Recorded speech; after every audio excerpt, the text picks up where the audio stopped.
Hi, I'm Daniel Seaman, and thank you for joining me here on Straight Up at the JNS Studios. Those of you who know me, and for those who don't, I've worked with the foreign press covering Israel for over 30 years. And over those 30 years, you learn a few things about the media. Now, when I first started working with the media, I came with this attitude that, to me, journalists were very much what I had seen in comic books, such as Clark Kent and Lois Lane, these people that are there to fight for us, for the people, to provide us with the knowledge. I probably was a bit disappointed. One of the things that started to bother me was that when I worked with these journalists, one of the things that I noticed that they were very monolithic with not only their coverage, but also in the attitudes and the circle of not only the friends that they had, but also with the kind of stories and who provided them with the information for these stories. And what you were getting was a very one-sided position. And it's very much like you have today. People have their, on Facebook, for example, you have the number of friends most of us have in our friends are usually the people that we more or less agree with. Now, that's one thing when it's us as individuals, but when it's journalists, and their circle of friends and influences is very similar, then what you're getting is not information that allows you to understand the complexities, but it gives you a one-sided position in which you're being dictated to in a way. Here in Israel, the coverage was coming from not only from the circle of friends that usually were the type of people who were either Anglos or foreigners who lived in Israel, but also academics and Israeli media who shared the same points of reference as the journalists did. Years later, we in the government press office where I worked, we did a survey with the foreign press here. At that time, there were over 450 foreigners working for foreign media organizations in Israel. And we asked them what their influences were. What are these sources of information? About 55%, over 250 of these journalists responded to the survey. And every single one of them said very clearly that their source of information, the Israeli media that they read, is Haaretz newspaper. Now, anybody who knows Haaretz newspaper knows you're getting a very one-sided, very extreme left-wing position on the issues here in the Middle East. And this was the main source of information. So if you're getting information from Israel and reading Israeli sources, you're probably getting the English version of Haaretz, whether from Haaretz itself or from these major media organizations that they themselves are referring to Haaretz newspaper.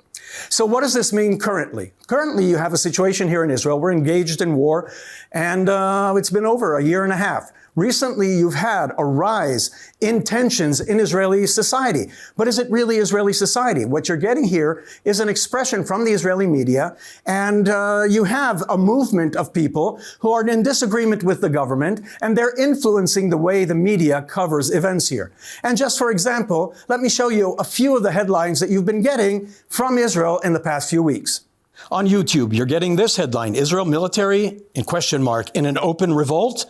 1,700 have demands on the Israeli government. From PBS, you have protest letters from former Israeli soldiers. They too go into a list of Israeli soldiers, also numbering around 1,400. Another headline is this from the Washington Post: thousands of Israeli reservists condemn Israeli actions in Gaza. Another headline is from CNN. They go to a greater issue: dissent against war grows in Israel. So you're getting all of these headlines from the international media that is in effect echoing what is happening on a very small number of Israelis.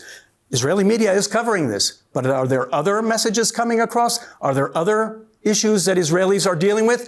And when you look and you question, or if you look at how Israelis have been addressing this, first off, there are over 20,000 Israelis who are currently serving, who signed letters, who said they totally disagree with this dissent. 20,000, not 1,400. This is not being reported abroad. Now, you also have other headlines and other issues that are addressing this. First and foremost, that many of these people signing the letters are in their 70s, 80s, and 90s. Not 90s, I'm not kidding. Not that many of them are even serving recently. This especially goes true for the Air Force people who mention that they will stop serving in the Army. Well, thank you very much. You stopped doing that for over 20 years now. This is the kind of misinformation you're getting from the reports of objective journalists covering the Middle East. And then you shouldn't be surprised that from here, it will go to something else, because Hamas is refusing to release the Israeli hostages, and they are setting up all sorts of disruptions to the negotiations happening. So Israel, as it said very clearly, is increasing its pressure on Hamas. So what you get are these kind of headlines. Palestinians line up for water as scarcity increases. This is from APN News. Then you have on journalists from France 24. Being a Palestinian journalist in Gaza has become very difficult.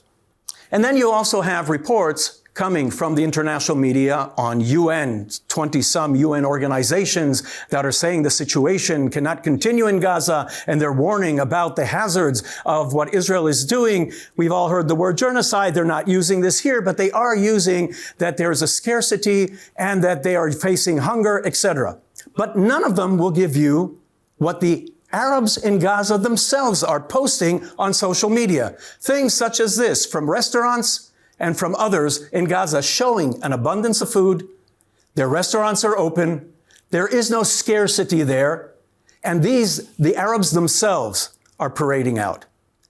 So when you watch these reports, when you're seeing these things, you have to understand behind them is an effort by certain elements inside of Israeli society, but also with their cohorts internationally to put pressure on Israel, to put pressure on the government of Israel. In this case, not to stop its effort against Hamas, but in a way to surrender, give in to those same terrorists that just a year and a half ago murdered, raped, butchered over 1,200 Israelis.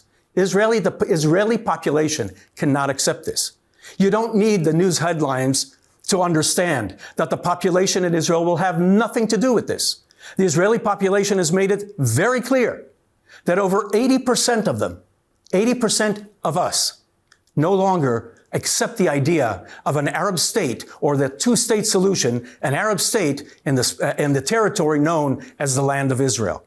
You won't get that from a lot of media, but here on JNS, you'll get that kind of information. And what we want to do here on Straight Up is provide you with insights into Israeli opinion shapers, Israeli journalists that you won't get from the others on the international media. Thank you. And now to our guests. So my guests today are both lawyers, Yisca Bina and Ziv Maor.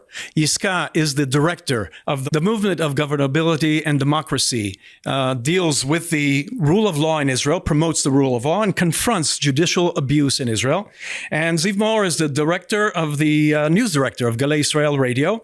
And more than that, both of them are panelists on Israeli television, especially Channel 14. And they both have a show on Galei Israel Radio on Fridays, which is called Pa'amayim Hafuch. We don't have a real translation for it. It's in Hebrew, it's twice upside down, but really means 2 cups of latte, 2 cups of coffee on Friday morning. There are different meanings to it, but they both host that show. And I thought that the conversation on what they are going to have this Friday we'll have for you and present it for you here on JNS Studios. So Yisca and Ziv, thank you for being with us here. I'll start with you, Ziv. Yeah. Before we had the program, we were talking about it. You mentioned that when you have contact with people, with foreigners, there's some misunderstanding on their part on why we have such a tense issue here in Israel with the judicial question, because they come from a different perspective. Yeah. Can you elaborate on that? So first thing to be emphasized in this context is that the way I see it, Israel is on the verge of a civil war. It's almost inevitable from the current standpoint, the way I see it. So people outside, be it Jews or other viewers of our state, are going to ask themselves whose side are they on. And in the past few years, I had chances to discuss this issue with many foreigners that naturally don't completely understand what's going on. And if there is one thing that I believe that an observer from outside must understand when judging between the two sides of the current conflict, which I truly hope will not escalate into a war, is that Israel is one of 3 democracies in the world that has no constitution. And the other 2 democracies that has no constitution, which is the UK and New Zealand, does not want a constitution. They have a different mechanism. So Israel declared in its Declaration of Independence in 1948 that it wants a constitution, but it didn't have a chance to have one or to constitute one by now. But what we do have are the basic laws. Yes, but the basic laws are not substitute for a constitution. And this is something that needs to be understood. Now, why is it important to understand that Israel has no constitution? Because let's take, for instance, the fact that Donald Trump currently is talking about revoking the 25th Amendment in a sense that will allow him to run for a 3rd term. Right. So everybody knows what needs to happen in order for him to have it his way. He has to go through the entire process of amending the Constitution. It's a gargantuous task. What many foreigners see when they look at the current dispute in Israeli politics, they believe that the judicial reform promoted by the current coalition, by the current Netanyahu government, is something similar. And they say, okay, you cannot utilize a 64 majority, which is just above half of the Israeli parliament, for making such groundbreaking changes. You have to go through something of a constitutional change, the way that Trump will have to go through if he wants a 3rd term.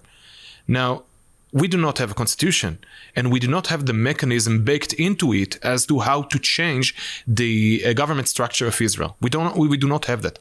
And what the judicial reform is trying to change is not similar to the American Constitution in the sense that the American Constitution was eventually authorized by majority of the American citizens in any aspect of majority that you can think of, because this is the very difficult mechanism baked into the Constitution. What we are striving to change is a mechanism that was built at night by Aharon Barak, our former Supreme Justice, Supreme Court President. Yeah, at the time, Chief Justice, and he basically decided one morning that he has the right to override laws, which he does not, according to the Israeli Basic Law. And this happened in 1995, and the Israeli public stood in awe in light of that. It was in a very, I'd say, divisive or very sneaky way that he portrayed this mechanism. I don't think we were standing aside. I think there was a tremendous respect for the judiciary in Israel by all Israelis, that in the meantime has been lost, and they weren't expecting him to, they thought if he's doing it, it must be right. It must be right. By the way, John Marshall did the same in 1903 in the United States, and he quoted him and said, okay, this is the way that the justices of Israel are going to protect human rights. This is what he declared.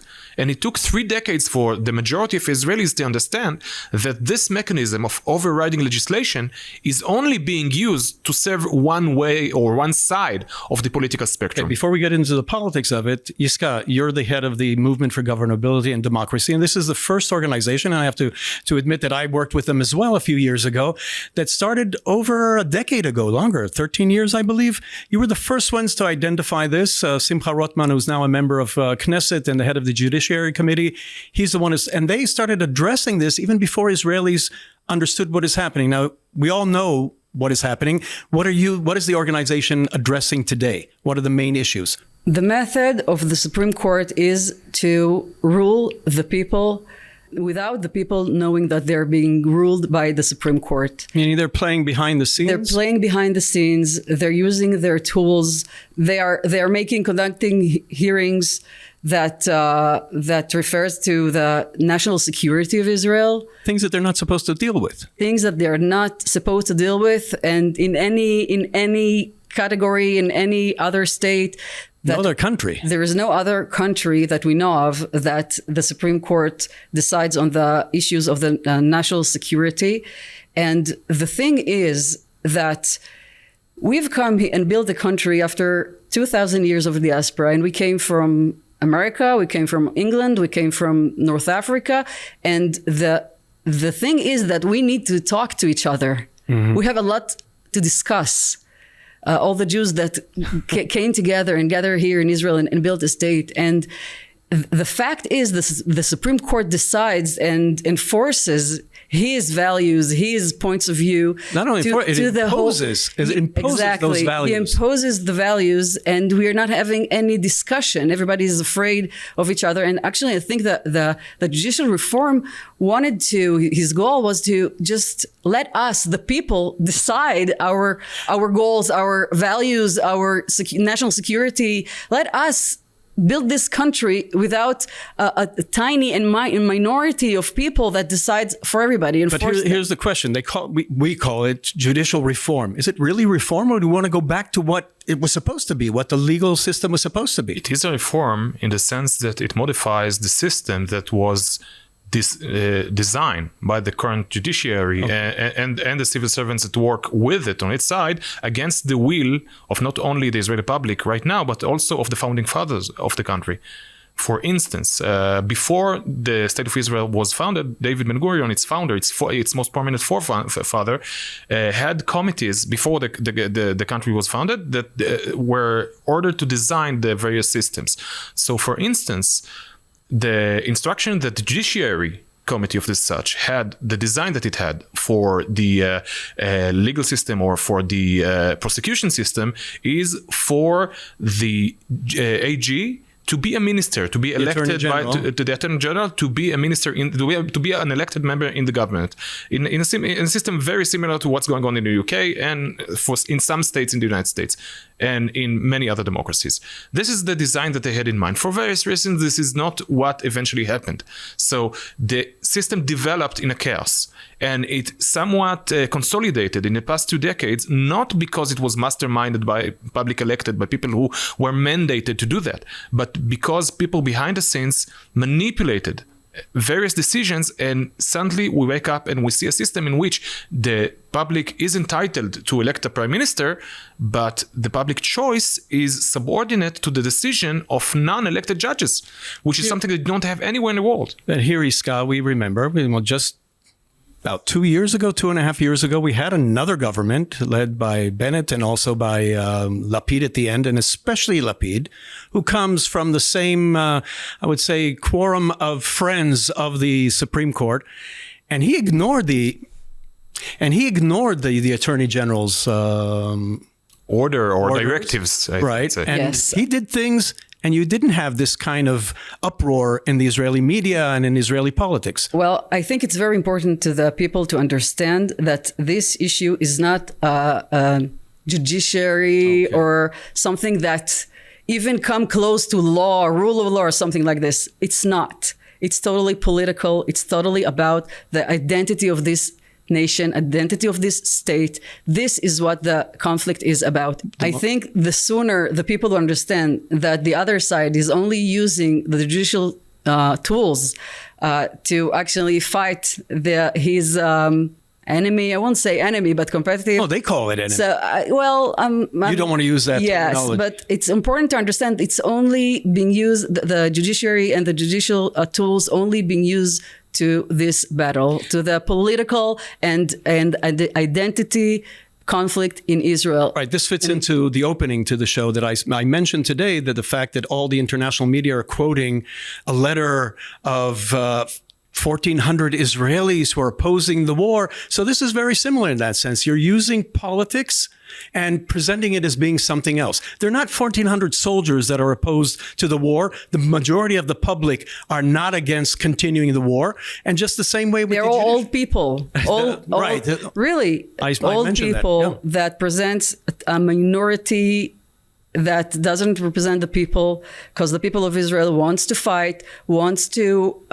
it's not that we want to fight. We want to get rid of the enemy that not only did the October 7th. And how you do that? By fighting and by winning and by winning. And that's the thing. We want to free the hostages. How you do that? Right. Well... Defeating your enemy. Yes. So that's where I want to go into what's happening in the past few days. We have a very big legal issue, Ziv, with the head of the Shin Bet, who... despite the fact that the laws are very specific. Very clear. Very clear on that it's the the government has the authority to terminate his position and choose somebody else, and yet it was brought to the courts. And yesterday he presented a ridiculous letter, affidavit. Right, and you spoke about this today on your show on there is a lot radio. to say and a lot of legal nuances in this document, but I think that the best way to present it to American audience is to say that the persona most similar to Ronen Bar in American historiography is J. Edgar Hoover.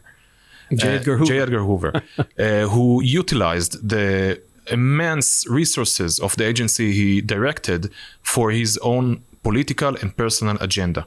This is what's going on with Ronen Bar personally. The very idea of clandestine police organization to be a threshold keeper, to be a guardian of the elected government is ludicrous. Anyone who knows anything about democracy should be, very angry against this very idea. Now, when J. Edgar Hoover received his position as director of, before it was called FBI, it was just BI, Bureau of Investigation in the Justice Department. He received it from the Attorney General of the time. His name was Stone, I think. And he asked, I'm going to do it on one condition. I answer only to you, only to the Attorney General. Now, Americans know that the Attorney General in the state is a political position. Right. He is a man that only answers the president and only serves to the pleasure of the president and can be terminated to the president's whim. So even J. Edgar Hoover, who embodies the idea of a director of a clandestine organization that abuses it for his own purposes, even he acknowledged his subordinates to the polity, to the political system, and to the democratic system. Ronen Bar says, no, I'm above. I'm subordinating the political system. The government is not allowed to fire me. I decide when I go. This is what we're facing, and it's above and beyond any legal discussion. It goes to the core of what democracy is. Yes, but I think that the point here is that Ronen Bar couldn't do whatever he does to the Israel national security, the damages that we are dealing with them right now, without the Supreme Court having his back. Mm. And I think that's the point. And Supreme Court, which we know that the president of the Supreme Court, his position is questionable because he appointed himself. Basically, they ignored the fact that the government did not appoint him, and any government in the democracy against the procedures. The procedures stipulated in basic law. This is what needs to be emphasized. But I think the real thing is that the Supreme Court, and we saw it on the debate that happened last week, that when you say to the Supreme Court, all right, now if you want to authorize and to control the Shin Bet, well, you're taking the authority, well, you have the responsibility. Now you, the Supreme Court... This was presented in the court last week. Yes. Now you, the court, are responsible for our security, for my children's security, for your children's security. What did they say? And Yisca Bina, the judges said, well, no. We know that we do that all the time, and there is no accountability for us. We are not taking any responsibility, and this is insane. He said, this is insane even to think that. He ridiculed the argument. The argument brought up by the government's, not the Attorney General, because the Attorney General refused to represent the government, which is also absurd. Ludicrous. So the whole thing is absurd, what is going on there. Yes. And it must be said that in Hebrew, there is no fair word for accountability. There is no reasonable way to even translate this term that is so fundamental to the American way of understanding democracy. There is no word for it. There's literally no word for it. The word that people use, achrayutiyut, nobody uses it. No, it's not a word that... No, it's not a word that people use. We don't have a term for accountability. We say the basis of our language is in the Bible. Does that word ever come up in the Bible? Well, it didn't come up. Didn't think about it. The concept even didn't even come in the Bible. Some things are obvious, and we don't even have the word for something that is so crucial for the functioning democracy, then you know that you have a problem. So the lawyer or the advocate representing the government said to the usurper of the Supreme Court, Yisca Bina, who claims to be the Chief Justice, say you are now. He used whatever he could to say accountable. he laughed at him and said, no, this is one of, we are the justices, we are the court, we cannot be accountable, we cannot be held accountable. By the way, he's right about it, justices cannot and should not be held accountable. Right. But they also should not be the head or should be the source for the authority of the head of the clandestine. They're taking the responsibility. Now, once Get involved, well, Yeah. if you're taking the responsibility, you have... And they've taken. accountable. You can elaborate a little on things, judiciary cases in the past, in which just for the one crucial point. yes, I argue that the person capable of ordering and directing the clandestine police, the secret service, is the sovereign. Is de facto the sovereign sovereign. meaning the people, the representative. He of is the people. is de facto the head of state. He is the one who has the most power in his hands to operate the core of what governance is, which is to execute violence in accordance or with disaccordance with the law. So once Ronen Bar answers to the Supreme Court and not to the elected government, the Supreme Court is the sovereign. And this is a unique system that never before have been seen by the entire world. But just to lead up to that, over the years, the Supreme Court in Israel intervened. We were talking about Barak before. They intervened on several elements. First off, opening up the court to anybody who wants to submit. And I don't think that there's no parallel to any court in the world where local issues can be raised by foreigners. That's one. Foreigners who are citizens of an enemy that you are in a current war with. No, so That's the thing. The Japanese or the Germans raising issues before the Supreme Court in the United States. Absolutely. That's the thing. Or That's what's Al-Qaeda happening now requiring Al-Qaeda. So we had in before the Guam, court. we had in Guantanamo, they appealed to the Supreme Court. Right. And the Supreme Oh, Court, they did. Yeah, they did, and they kicked them away. Only in one case when there happened to be an American civilian who was caught as a terrorist on Afghanistan, and from Guantanamo, he appealed to the Supreme Court, he received remedy. Because he's an American Because he's citizen. an American citizen. So besides that, they also intervened in military decisions, military orders, applying international law, whatever that means. And people don't know that there's no real international law. There are behaviors. I'm not wrong about that. Well, it's in disputation, I think. It is disputed? Yeah, disputed. Thank you. I listen. The fact that the Supreme Court takes what he wants from the international law and get it into the Israeli law without the Knesset, without the asking the people, without. They imposed these international concepts. They impose, but not the whole thing of the international law. They're taking what serves their agenda. And that's what happens over and over again. So you can see that in 2008, that the Supreme Court forces Israel after the imposition of Gaza, of Jewish in Gaza, to give electricity and to the Gazans. To the Gazans, that you have no responsibility even by the international law, and that's what happened. They enforced the Israeli government to bring them soil and electricity that actually helped to build the tunnels. Same thing happened. Right. Yes. Same thing is happening now. We're doing that in the process of war. All this goes back. One must say that there is no directive in any document. There is no such ordinance in international law. In the nature of the relations between the Gaza Strip and the State of Israel after this engagement, there was no ordinance in international law that ordered that. The justification that the Supreme Court used when they coerced the Israeli government to provide electricity and other resources that allowed Hamas to develop the terrorist monster was, we should do that because if we do not, we will be held accountable by the systems of the international law. But the court could have not, and by the way, the appellates also could have not, point to any ordinance or directive in international law that orders that. And when you don't have the directive, you don't have what to confront legally. When you have a paragraph in any kind of statute, you can say, yeah, but this is not what it says. This is why it does not apply to the cases at hand. When you do not have that, when you not only have the vague idea that the judge implements that someone might attack us legally in some legal arena, you cannot say, no, judge, you're wrong. You cannot say that because there is nothing for you to rely on. Well, we could have continued with this for a very long time. It's a very extensive issue, but you have to get back to the radio to put in the news now, and you also have to be on one of the panels on Israel television. So I thank you, Yisca Bina and Ziv Maor, for being with us here and enlightening the viewers and the listeners of JNS TV studios. Thank you, Danny. all. And thank you all for joining us here. I hope it gave you enlightened you and information and informed you on what is actually happening here in Israel. Thank you for being with us. See you again next week on Straight Up with Daniel Seaman.